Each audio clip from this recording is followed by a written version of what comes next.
Kami mengucap syukur kepadamu pada saat ini Bapa, karena Engkau telah memimpin ibadah RF Sabat pada malam ini dari awal hingga pertengahannya. Dan sekarang waktunya untuk kami belajar firman Tuhan. Urapi hamba-Mu dan urapi setiap kami yang mendengar firman-Mu dengan urapan yang sama, agar firman yang ditaburkan dapat kami pahami dan kami mengerti, sebagaimana Engkau memberikan pemahaman dan pengertian kepada hamba-Mu. Dan jika ada kuasa penguasa roh jahat di udara yang berusaha untuk mengganggu pemberitaan firman, kami tolak dan kami patahkan di dalam nama Yeshua HaMashiach. Kami perintahkan Kau pergi keluar, tinggalkan tempat ini dan tinggalkan setiap hati dan pikiran kami. Karena hati dan pikiran kami hanya kami tujukan bagi kebenaran firman saja. Berikan kemampuan kepada kami bukan hanya untuk mendengar firman-Mu saja, melainkan juga melakukannya di dalam kehidupan kami. Terima kasih Bapa, berfirmanlah karena hamba-Mu siap mendengarkannya.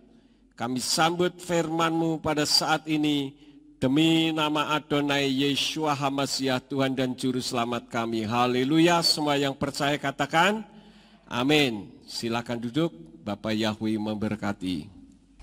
Shalom Aleichem.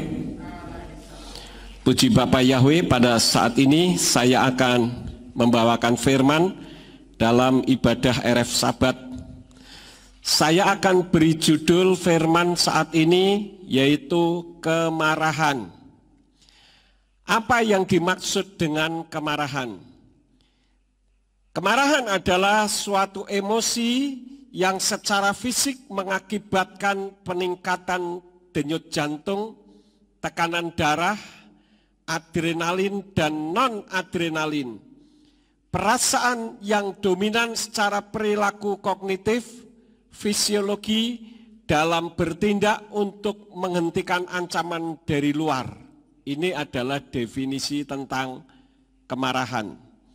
Nah, Bapak Ibu Saudara sekalian, tanda-tanda adanya kemarahan ada 3 hal yang spesifik, walaupun kalau diteliti lebih jauh akan ada banyak lagi yang lain. Tapi saya akan sampaikan intinya, tanda adanya kemarahan. Yang pertama, terjadi perubahan di wajah. Kita membuka ayatnya di dalam kitab Kejadian pasal 4 ayat 5 sampai ayat yang ke-6. Di sana dikatakan di dalam kitab suci Indonesian Literal Translation, dan kepada Kain dan pada persembahannya dia tidak berkenan, dan Kain menjadi sangat gusar dan wajahnya menjadi muram. Dan Yahweh berfirman kepada Kain, mengapa engkau marah dan mengapa mukamu menunduk? Khususnya pada ayat yang kelima, di sana diungkapkan akibat kemarahan, Kain menjadi sangat gusar dan wajahnya menjadi muram. Wajahnya muram. Di dalam kitab Perjanjian Lama berbahasa Ibrani atau Tanak, yaitu Torah, di sana kata wajah muram ditulis dengan Yiplu Panei, Yod P Lamet Waw P Nun Yod Waw. Itu wajah muram. Artinya apa? Kehilangan sukacita. Jadi kalau orang marah, sukacitanya hilang, saudara-saudara. Kita bisa merasakan itu ya. Kalau saudara marah pasti kehilangan sukacita. Itu tandanya. Dan itu terpancar di wajah, saudara-saudara. Walaupun ada orang yang main kamuflase, wajahnya dilihat senyum-senyum saja, baik-baik saja, tetapi hatinya penuh dengan kedongkolan. Ini adalah permainan politik. Sebetulnya aslinya tidak demikian. Kalau ditanya secara jujur ketika orang tersebut marah, wajahnya itu berubah, saudara-saudara. Itu yang pertama. Jadi kehilangan sukacita, tidak ada lagi senyum yang membahagiakan. Kalaupun bisa senyum, senyumnya senyum kuda.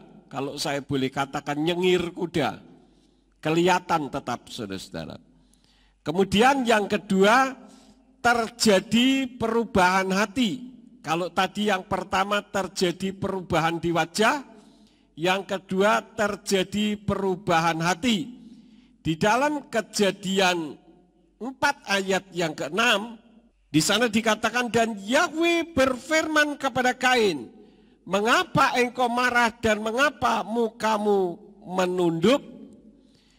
Di dalam kitab berbahasa Ibrani di sana menggunakan kata kara, kat reshe, itu hati yang galau. Tetapi kata kara itu bisa berarti kotor. Karena itu ketika orang marah, kemarahan menimpa di dalam kehidupannya, maka orang tersebut kehilangan damai sejahtera. Tadi yang pertama kehilangan apa? Sukacita. Tidak ada sukacita, damai sejahtera di dalam hati pun hilang, saudara-saudara. Yang ada hatinya apa? Kotor. Hati kotor itu memiliki satu pemikiran yang berusaha untuk melawan sehingga bisa melampiaskan kemarahan. Saya pernah melihat ada sebuah video yang mengajarkan ketika seseorang marah maka itu dilampiaskan dengan cara pergi ke satu tempat yang sepi, dia teriak sekeras-kerasnya atau dia memukul sesuatu untuk melampiaskan kegalauan yang ada di dalam hatinya, atau hati yang kotor itu dilampiaskan secara fisik. Tetapi firman Tuhan mengajarkan kepada kita yang berbeda dengan seperti itu. Walaupun secara psikologis ada orang yang merasa puas ketika dia melampiaskan kemarahannya. Yang melanggar firman biasanya apa? Membuang piring, membuang mangkok, kemudian memukul sesuatu. Ya kalau sesuatu yang dipukul itu tembok, enggak masalah. Biar tangannya berdarah sendiri. Tapi kalau yang dipukul orang, ini yang bermasalah, saudara-saudara.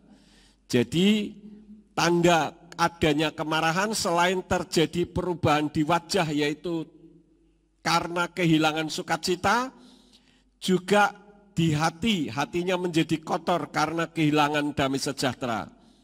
Kemudian yang ketiga, terlampiaskan di tindakan. Artinya terlampiaskan secara fisik. Dan itu pernah Yeshua lakukan. Kita membuka di dalam kitab Matius pasal yang ke-21.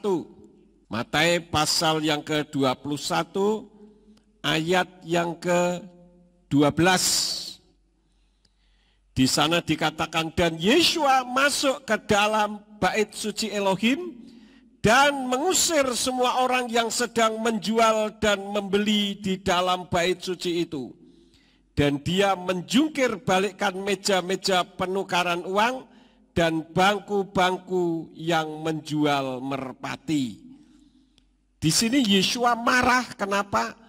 Karena sikap hati dan motivasinya orang-orang yang datang ke sinagoga pada saat itu sudah berubah.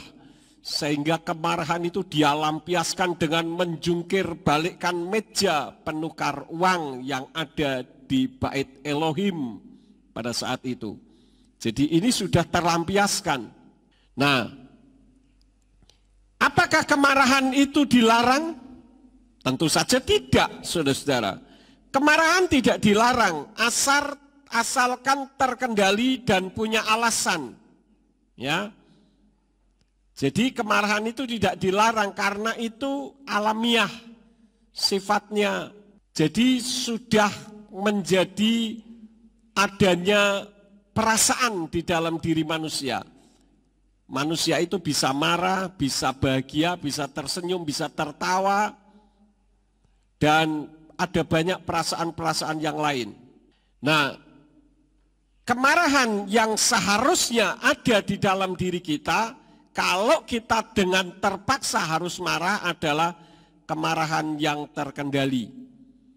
Di dalam kitab Matius pasal yang ke-21 tadi, ayat yang ke-13 dikatakan, dan dia berkata kepada mereka, telah tertulis, rumahku akan disebut rumah doa, namun kamu telah menjadikannya goa penyamun.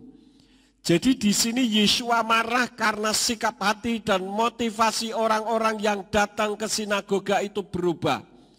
Mereka datang tidak lagi ditujukan kepada Elohim sebagai sentralnya, tetapi bagi diri sendiri.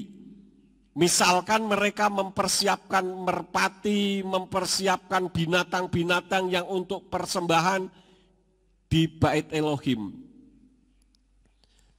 Tujuannya apa? Supaya kalau mereka datang ke bait Elohim pada saat itu mereka nggak perlu susah, simple.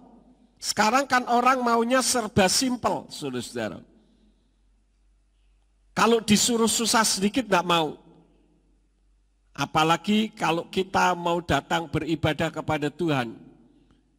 Kita seringkali lihat untung ruginya. Sehingga kita tidak mau susah-susah di dalam kita ibadah kepada Tuhan. Katakanlah gereja kita ini sudah menyiapkan penjemputan pun, kalau bisa mobilnya harus sampai di depan rumah atau masuk ke dalam rumah yang dijemput. Kalau terlambat sedikit, marah. Atau agak jauh sedikit, marah. Ya, jadi semua serba maunya nikmat. Padahal kalau kita datang kepada Tuhan, saya ingat ucapan Om Pen. Om Pen mengatakan bahwa agamanya yang dulu, kalau orang mau pergi ke rumah ibadahnya, semakin jauh mereka berjalan, itu semakin besar berkat yang akan mereka terima. Maka dari itu kalau mereka harus pergi ke rumah ibadah mereka dengan berjalan kaki, justru mereka mengharapkan semakin jauh tempatnya, supaya semakin besar berkatnya, saudara-saudara. Tetapi umat-umat Tuhan tidak demikian. Karena tidak ada aturan seperti itu, sehingga segala sesuatu mintanya simple, semuanya serba gampang. Ya, susah sedikit sudah tidak mau ke gereja. Bahkan hujan pun gerimis saja tidak mau pergi ke gereja. Kalau ngomong sih aku cinta Tuhan. Ya, ingat dulu ketika pacaran, seringkali berani mengatakan, sayang, aku mencintaimu, walaupun hujan api akan kuseberangi. Padahal kalau hujan api beneran kebakar. Tapi dia berani mengatakan seperti itu. Kenapa bisa mengatakan seperti itu? Karena ada rasa cinta. Tetapi kita ketika mengatakan aku cinta engkau Tuhan, itu cinta kita hanya sebatas mulut saja, apa yang kita ucapkan, tetapi tidak dibarengi dengan tindakan dan sikap hati serta motivasi yang benar, sebagaimana layaknya orang yang jatuh cinta. Itu hal yang pertama. Jadi kemarahan itu tidak dilarang asal terkendali dan punya alasan. Kemarahan yang Yesua sampaikan itu karena terkendali, ada sebab yang harus membuat dia marah, saudara-saudara. Kemudian yang kedua adalah kemarahan yang tidak terkendali. Kita membuka di dalam kitab Matius pasal yang kedua, ayat yang ke-16. Ini kemarahan yang tidak terkendali. Kemudian Herodes setelah menyadari bahwa dirinya diperdaya oleh para Majus, ia sangat marah dan dengan mengirim para utusannya, dia membunuh semua bayi laki-laki yang ada di Bethlehem dan di seluruh wilayahnya, dari yang berumur 2 tahun ke bawah sesuai dengan waktu yang telah dia dapatkan kepastian dari para majus. Ini adalah orang yang melakukan kemarahan dengan tidak terkendali, melampiaskan kemarahannya dengan berbuat dosa. Sekali lagi, orang marah tidak masalah, asal ada alasannya kenapa orang tersebut bisa marah, ya. Itu hal yang kedua, kemarahan yang tidak terkendali. Kemudian hal yang ketiga adalah kemarahan karena kena marah. Kemarahan karena kena marah, maksudnya apa? Sudah salah, tetapi justru lebih galaan. Ya, ada enggak orang yang seperti itu, saudara-saudara? Sudah salah, tapi malah lebih garang daripada orang yang ngomelin. Saya akan memutar 2 video yang menjadi contoh orang sudah salah, tetapi tidak mengakui kesalahannya, tetapi justru dia lebih galakan. Nah, saudara silakan lihat videonya. Nanti saya mau tanya, kenapa orang bisa seperti itu? Ya, silakan bisa diputar videonya.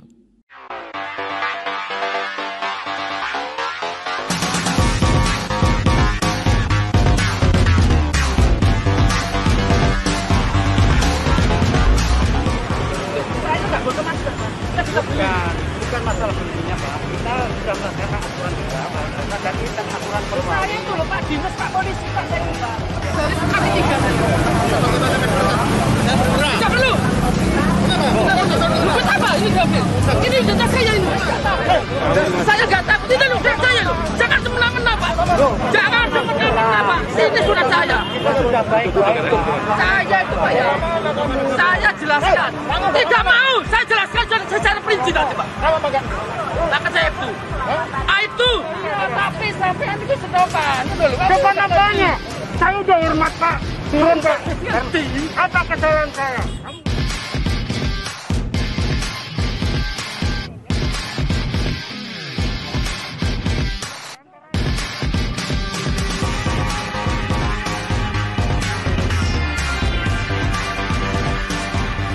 Penertiban justice. Di dalam angkot saya cek, ada yang nggak pakai masker, saya turunkan. Dia ngelawan, nggak mau saya nanti beli, saya turunkan, tetap saya turunkan. Saya ajak turun, mau saya cek, ternyata dia ada punya kartu anggota. Ada kartu anggota, itu pangkatnya. Dari Polri? Dari Polri, anggota. Polda Jatim, itu pangkatnya. Diamankan dan tujuannya apa? Ini mau saya bawa ke Propos Polres, tapi saya cek apa benar dia anggota KP3. Ngakunya dari anggota KP3. Ya, yang kedua. Apa mau viralkan? Viralkan. Gini, udah aku takut. Gini, Ibu, kami tidak melarang Ibu jemput Anda. Awas. Jaminannya Ibu kembali ke sini apa?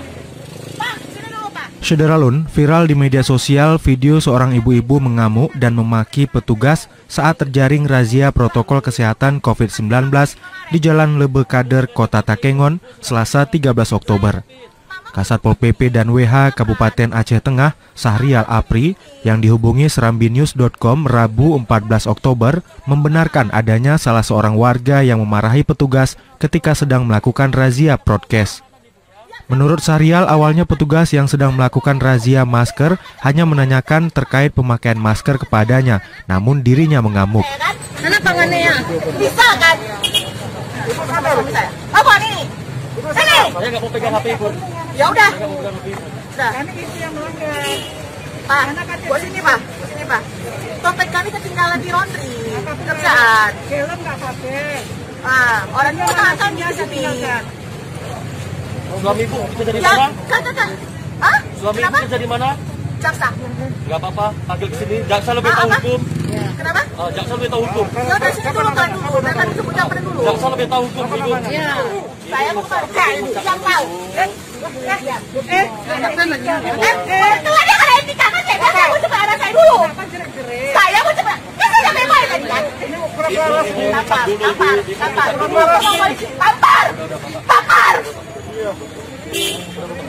Terilah, Oskan, kepada saya, awas. Yang baik. Ada apa saya bilang? Jangan melawan. Ibu kena pasal melawan petugas nanti. Sana. Mau kena pasal melawan petugas. Pasal apa? Pasal apa? Ada aturannya itu. Tampar lah, tampar. Bukan tampar, tapi ada Awas. humanis edukasi. Awas. Ibu, bilang. Saya pun cuma anak saya dulu, awas. Gini. Saya pun cuma anak saya dulu. Iya, gini, Ibu, tenang. Ya, saya pun cuma anak saya dulu. Iya, saya kasih. Saya larang, kan? Iya, saya kasih. Awas. Saya kasih. Awas. Tolong, deh. Suami Ibu, sini. Ada awas, saya. Iya, suami Ibu telepon sini dulu. Awas, saya bilang. Iya, suami Ibu sini dulu. Nanti, Iya. saya bilang, saya tanggung jawab. Saya mau ambil anak saya dulu, baru saya kemari. Jaminannya apa? Jaminan apa? Enggak. Rumah saya di sini. Iya, Rumah saya di sini. Rumah saya di sini. Gini, Ibu. Dompet saya kan gak ada, saya bilang kan? Gini, Ibu. Kok yang tadi itu kompeten kali sama saya? Mau petugas, Bu. Jangan Ibu lawan, Bu. Kompeten kali sama saya? Kalau Ibu, Saya tahu, Pak. Udah, Ibu. kalau Ibu, Saya kamu dihargai tau. Ibu. Kau diam kau. ini surat waras, Bu. Ya. Saya uang laras. Udah, Pak. Apa mau kau viralkan? Viralkan. Gini. Udah aku takut. Kau Gini, viralkan. Ibu, kami tidak melarang Ibu jemput anak. Awas. Jaminannya Ibu kembali ke sini Awas. apa? Apa? Mau jaminan apa? Enggak, tapi Ibu Mau jaminan apa? yang adem aja Ibu. Sini dulu, Pak. Sini dulu. Saya adem dulu. Sini dulu. Yang adem dulu, yang adem. Sini dulu kami bilang. Capek loh. Saya ngomong sama bapaknya. Assalamualaikum, Pak. Mana kunci saya? Mana kunci kereta saya? Mana kunci kereta saya tadi? Gini, kami dari tadi menghargai Anda. Suami Anda kita hukum. Ucapan suara kamu tadi yang berbahaya sekali. Makanya kalian yang buat saya emosi. Tahu buah lagi. Apa sih masih mau? Taruh terus. Taruh terus. Kenapa? Istri Anda tidak kooperatif dan membantu di anggota. Anda tidak dimati. Wanita yang membentak petugas ketika sedang menjalankan tugas melakukan razia prokes dibawa ke Mapolres Aceh Tengah. Suaminya ternyata bukan jaksa, ia hanya mengaku-ngaku. Dari Takengon, Mahyadi, Serambi On TV. Ayo, kita jalan dulu. Terlalu banyak yang sakit Bapak, dimaki-maki istri Bapak. Ya, jadi tadi ada 2 orang yang saya jadikan contoh. Nanti tolong dijawab ya kira-kira kenapa. Yang pertama adalah anggota kepolisian. Ketika dirazia protokol kesehatan, orang tersebut tidak memakai masker sehingga berurusan dengan petugas. Kemudian yang kedua, seorang perempuan yang berani membentak-bentak dan mengatakan bahwa suaminya adalah seorang jaksa. Nah sekarang saudara-saudara, pertanyaannya kenapa kemarahan itu terjadi lebih marah daripada orang yang memarahi? Kenapa bisa seperti itu saudara-saudara? Menurut saudara kenapa? Kenapa Bu? Apa kurang keras? Menutupi kesalahannya, betul. Dia tidak mau disalahkan, jadi menutupi kesalahannya. Ya. Selain itu, apalagi? Betul, memang menutupi kesalahannya dengan cara dia lebih galakan. Ada lagi, saudara-saudara? Karena arogan, sombong, ya, sok jagoan. Dia pikir zamannya sekarang ini masih seperti zaman dulu. Ya, kita melihat bahwa pada zaman dulu orang kalau sudah mengaku diri sebagai pejabat itu sudah menjadi orang yang untouchable man, orang yang tidak bisa dijamah. Jadi yang ketiga berarti apa? Orang itu ingat zaman yang sudah berlalu. di mana pejabat itu sebagai raja kecil dan bisa bertindak sewenang-wenang. Padahal sekarang tidak bisa. Terbukti tadi walaupun anggota polisi juga dilaporkan ke Propam, polisinya polisi. Ya. Nah, ini adalah sikap yang tidak baik. Kenapa? Kalau seseorang memarahi, itu seharusnya kita berpikir, kenapa saya diomelin? Kalau misalkan kok tidak bersalah, nanti setelah orang yang memarahi itu reda amarahnya, bisa didiskusikan. Paham saudara-saudara? Ini yang benar. Jadi kalau ada seseorang yang marah, itu dipikir, kenapa dia marah sama saya ya? Salah saya kira-kira apa? Nah, syukur kalau orang yang marah itu bisa sekaligus menunjukkan alasan kemarahannya. Tetapi kalau tidak, ya tunggu. Lalu bisa tanya, kenapa kok marah? Apalagi kalau sampai orang tua marah kepada kita sebagai anak.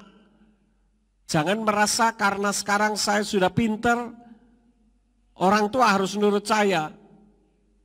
Coba renungkan, kalau marah itu kesalahannya di mana? Terkadang pemikiran kita sebagai seorang yang lebih muda, yang kurang pengalamannya, merasa bahwa apa yang kita lakukan itu sudah benar. Tetapi belum tentu itu merupakan satu kebenaran. Ya. Termasuk juga ketika saya harus marah, misalkan entah marah kepada anak-anak saya maupun marah kepada anak-anak rohani saya, tentu ada alasannya kenapa bisa marah. Tetapi yang jelas sikap hati dan motivasi saya kalau saya marah, saya ingin supaya orang yang saya marahi itu terjadi perubahan di dalam hidupnya. Baik perubahan sikap hati dan motivasi maupun perubahan konsep pola pikirnya. Karena saya mau marah atau tidak marah juga tidak ada kepentingan bagi pribadi saya. Tetapi karena sikap saya sebagai seorang gembala, tentu membentuk jemaat yang dipercayakan kepada saya sebagai seorang gembala sidang. Oleh karena itulah maka kita jangan melakukan kemarahan karena kena marah, ya. Dan itu biasa seringkali terjadi di dalam kehidupan umum adalah apa? Ketika kita marah kepada seseorang, orang lebih marah kepada kita. Kalau Pak Ari pasti tahu, karena Pak Ari tugasnya di bagian keuangan. Kalau menagih, betul. Ketika ditagih, ya kalau belum bisa, belum bisa bayar, ya ngomong saja baik-baik kapan bisanya bayar, kan begitu. Jangan lebih galakan, supaya yang nagih ketakutan. Padahal ketika seseorang berhutang itu sudah terikat di dalam sebuah koridor hukum. Jadi mau marah seperti apapun, ya tetap menang yang marah. Karena yang dimarahin tidak mau bayar hutangnya. Kan begitu. Jangan sampai seperti beberapa waktu yang lalu.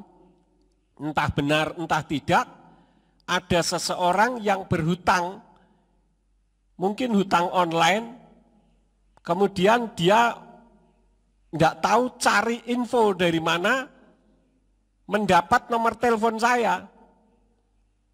Kemudian ketika telepon saya justru yang dikejar-kejar, saudara-saudara. Tujuannya apa? Supaya saya menagihkan. Nah memang saya mau ubah profesi dari seorang gembala sidang menjadi seorang debt collector. Coba kalau misalkan orang itu bayar sama yang ngomel-ngomel ini, apakah saya dapat bagian? Tidak, dan saya juga tidak mau dapat bagian model begituan. Jadi ini aneh sekali, saudara. Akhirnya telepon orang tersebut saya blokir, ngomongnya sudah nggak sopan, nggak punya aturan. Tetapi saya sempat menemukan foto orang yang bersangkutan. Halah, orangnya kecil saudara-saudara. Tapi kalau ngomong itu sudah kayak preman yang nggak punya aturan. Disangka saya takut kali. Saya nggak takut sama yang begituan, saudara-saudara. Cuman saya tidak mau berdosa karena saya diomelin orang. Loh, saya nggak salah kok, saya yang diomelin, saya yang dikejar-kejar, saya yang ditagih. Lah urusan apa saya? Ini kan aneh, saudara-saudara. Mungkin dia pikir dengan saya dipres, saya mengalami ketakutan, kemudian saya menagihkan, lalu ketika dapat uang saya berikan kepada dia. Saya tidak mau alih profesi. Dari dulu urusan keuangan, saya ngurusi soal kerohanian. Setelah saya ngurusi soal kerohanian, masa saya disuruh ngurusi keuangan, bukan keuangan saya sendiri lagi. Ya mudah-mudahan orang yang ngomel-ngomelin saya, mencuci maki saya, sampai saya dikatakan anjing segala macam. Loh, saya tahu saja enggak dianjing-anjingkan, saudara-saudara. Mudah-mudahan nonton. Dan kalau nonton kalian dengar, saya enggak pernah takut. Ya. Cuman saya enggak mau berbuat dosa akibat ulah Anda. Jadi terpaksa saya blokir saja, jadi nyaman hati saya. Ya. Ini kan aneh, saudara-saudara. Nah, sekarang hal yang selanjutnya adalah bagaimana sih mengatasi kemarahan itu? Yang pertama adalah kita harus menyadari bahwa tidak ada manusia yang sempurna. Artinya apa? Mungkin saudara benar. Artinya orang yang ngomelin saudara tidak benar. Saudara berpikir tidak ada manusia yang sempurna. Termasuk orang yang ngomelin saudara, anggap saja itu juga merupakan bagian dari kehidupan yang tidak sempurna. Tetapi ketika saudara diomelin, saudara bisa introspeksi diri, bisa saja saudara menyadari bahwa saya memang orang yang lemah, saya memang orang yang sudah salah. Jadi ya wajarlah kalau orang itu ngomelin saya, kira-kira seperti itu. Tapi beda kasusnya dengan debt collector yang ngomelin saya, yang menganjing-anjingkan saya. Ya, saya enggak salah apa-apa sama dia, saya kenal juga tidak. Telepon kok nyuruh saya untuk menagihkan, kemudian saya dianggap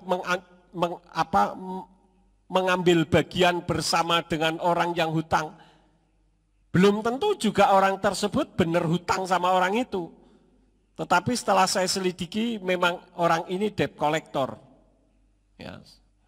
Saya bilang sama orang yang bersangkutan, laporkan saja kepada kepolisian.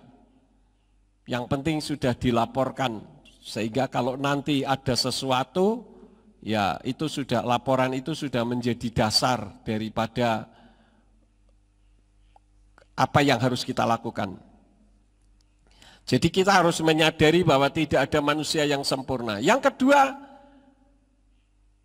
kalau misalkan saudara harus marah kepada seseorang, saudara harus menyadari bahwa kualitas orang yang kita marahi itu tidak seperti kualitas kita.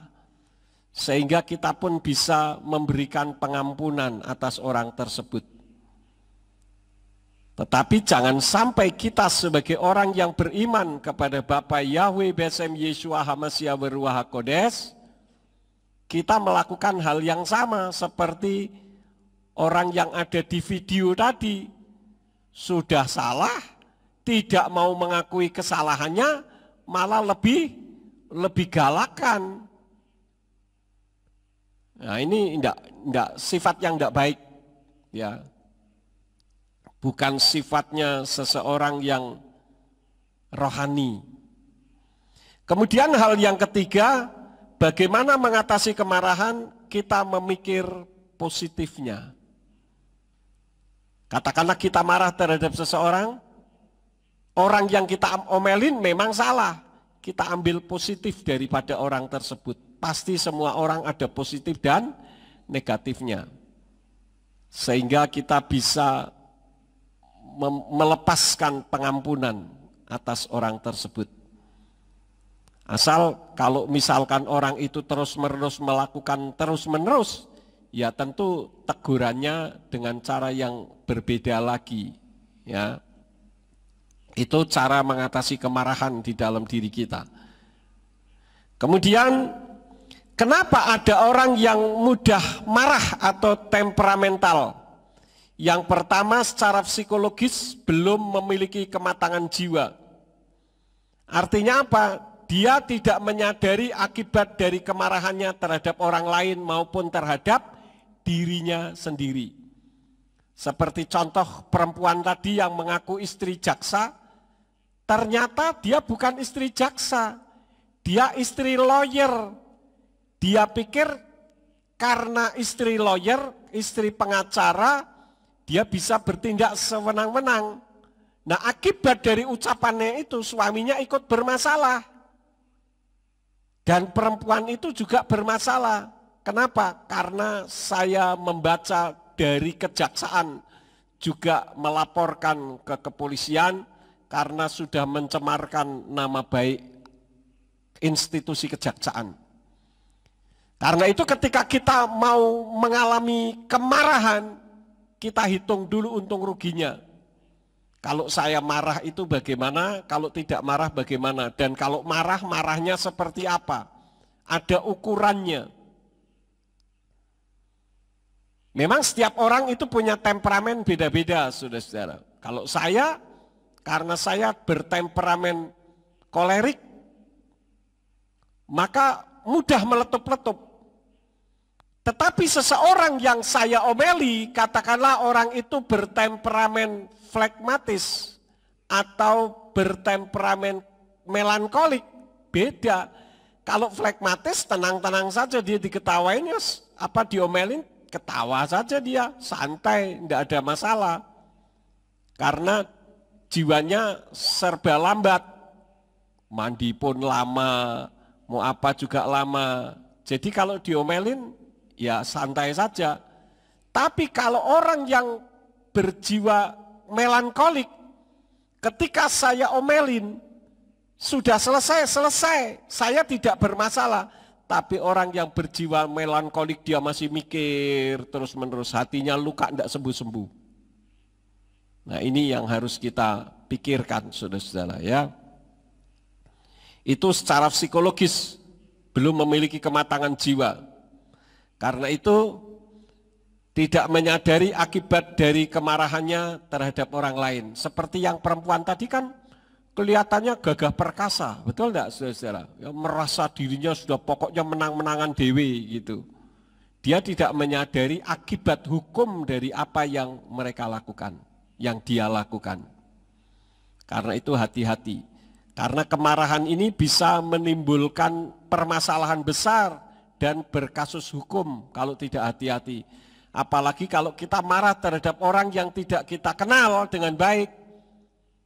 Kemarahan kita dianggap satu perbuatan yang tidak menyenangkan, itu ada pasalnya.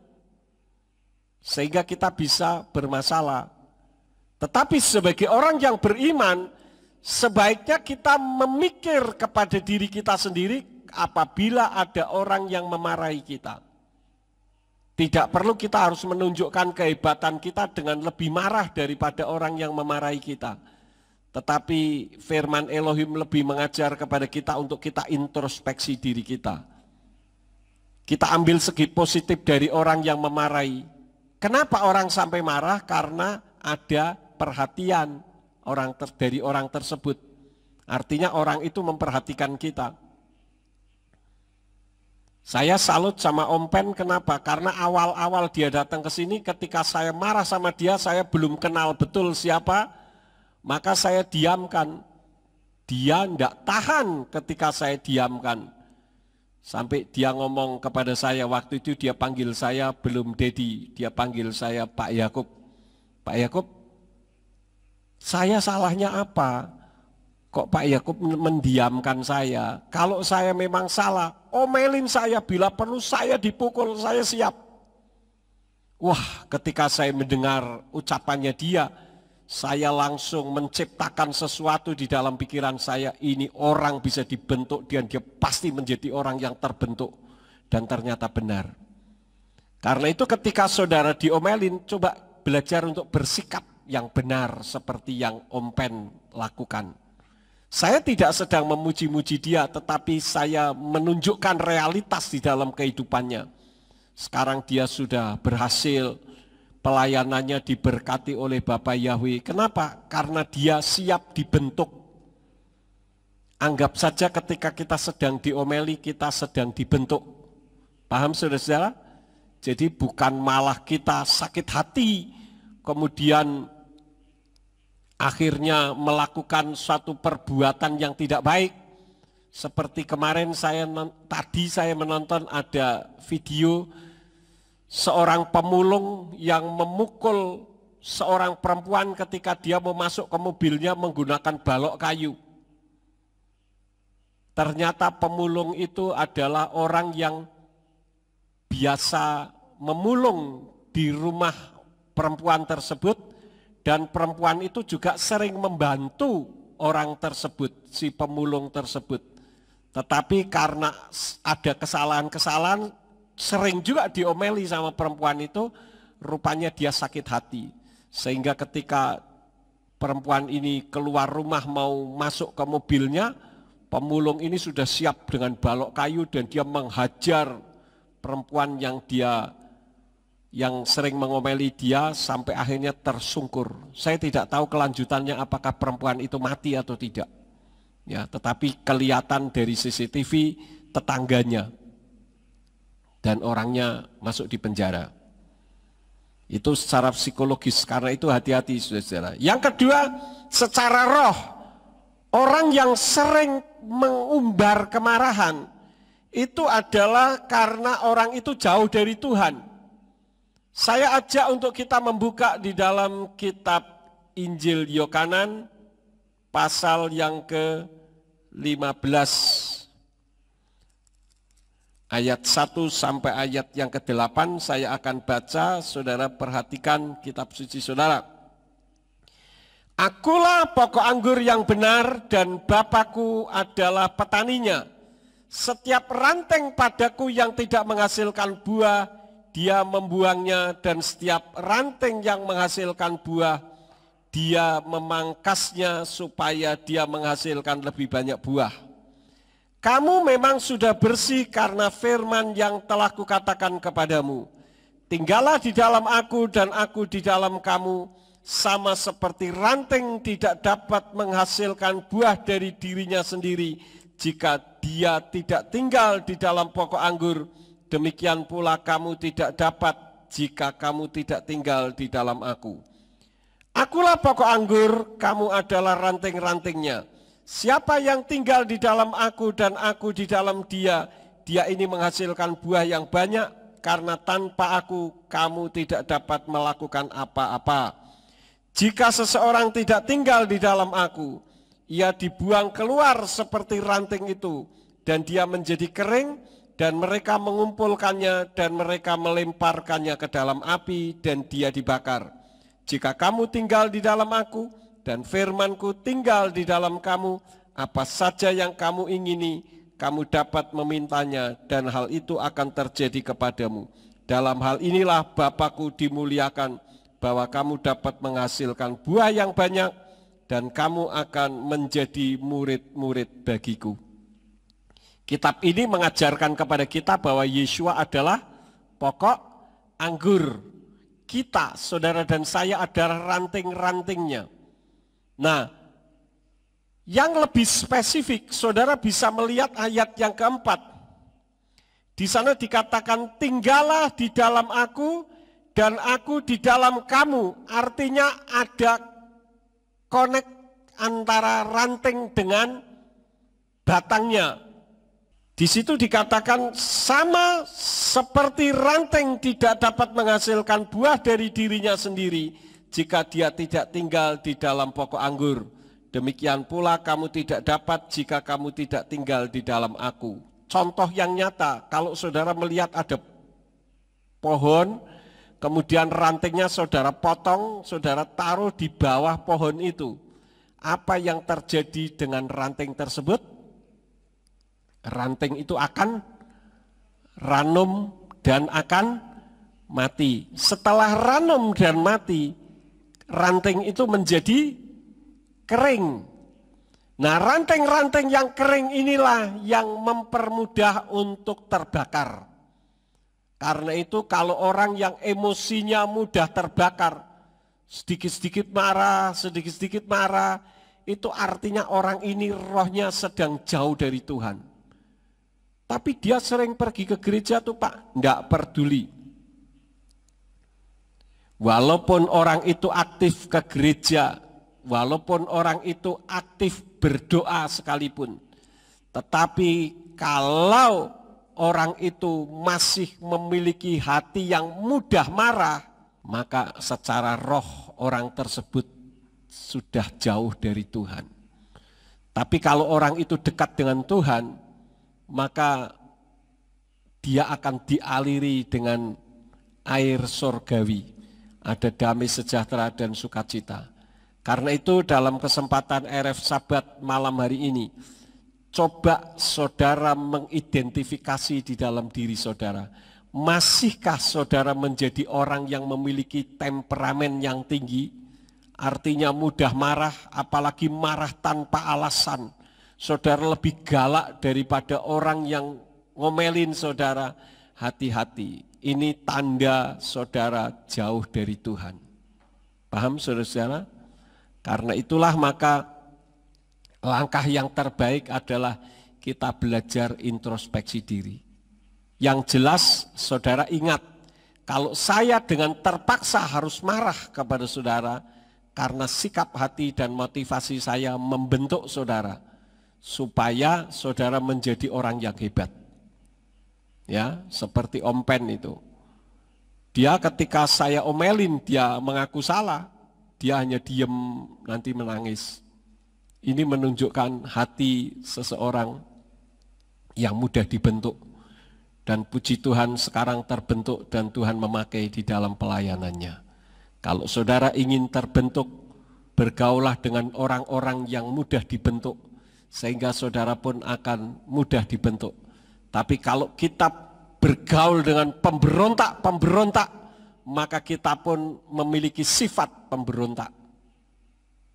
Ini saja firman yang saya sampaikan kepada saudara, supaya kita bercermin kepada diri kita sendiri, sehingga saudara menjadi orang yang lemah lembut, penuh dengan damai sejahtera dan sukacita di dalam hati saudara. Amin buat firman Tuhan. Ada yang akan ditanyakan saudara-saudara sebelum saya tutup tentang masalah kemarahan ini? Tidak ada? Baik, kalau tidak ada kita akan akhiri. Mari kita bangkit berdiri bersama-sama. Kita akan tutup di dalam doa. Pada malam hari ini di dalam ibadah RF Sabat ya Tuhan, kami mengucapkan syukur dan terima kasih karena Engkau telah memimpin ibadah kami dari awal hingga akhirnya. Kalau sebentar kami akan pulang, kirim malaikat Tuhan untuk menjaga melindungi kami, tibakan di rumah kami masing-masing dengan selamat, supaya malam nanti kami dapat beristirahat dengan tenang, sehingga besok kami bangun dengan tubuh yang sehat. Dan dengan tubuh yang sehat apapun yang akan kami lakukan, biarlah semuanya untuk hormat dan kemuliaan bagi nama-Mu dalam hari Sabat yang akan kami lalui. Engkau berkati seluruh jemaat yang telah mendengarkan firman-Mu, baik yang mendengarkan di tempat ini maupun yang melalui YouTube. Engkau berkati Tuhan, sehingga ketika kami kena marah orang lain, maka kami introspeksi diri kami sendiri, apa yang menjadi sebab kami menerima omelan dari orang lain. Terima kasih Bapa, berkati semua yang sudah ambil bagian di dalam pelayanan pada malam ini, biarlah Engkau memakai mereka semakin hari semakin heran. Terima kasih Bapa, berkatilah kami karena kami telah siap menerima berkat daripada-Mu. Mari kita angkat kedua belah tangan kita untuk menerima berkat Yahweh. Yefarcha Yahweh weyishmereka. Yahweh memberkati engkau dan memelihara engkau. Yair Yahweh pana oleka wikuneka. Yahweh menyinari engkau dengan wajahnya dan memberi engkau damai sejahtera. Yisa Yahweh pana oleka wiyashem leka shalom. Yahweh menghadapkan wajahnya kepadamu dan memberi engkau damai sejahtera. Diberkatilah engkau di kota dan diberkatilah engkau di ladang. Diberkatilah buah kandunganmu, hasil bumimu dan hasil ternakmu, yakni anak lembu sapimu dan kandungan kambing dombamu. Diberkatilah bakulmu dan tempat adonanmu. Diberkatilah engkau pada waktu masuk dan diberkatilah engkau pada waktu keluar. Sekarang pulanglah dan terimalah berkat. Kasih Bapa Yahweh Sang Pencipta, kasih karunia Adonai Yeshua HaMasiah Sang Pembeli Jiwa, dan Ruach HaKodes menyertai saudara sekalian sampai Maranatha. Adonai Yeshua HaMasiah datang kembali untuk yang kedua kali dan mengangkat kita semua. Haleluya, semua yang percaya katakan amin. Selamat malam, sahabat Shalom, Bapak Yahweh memberkati.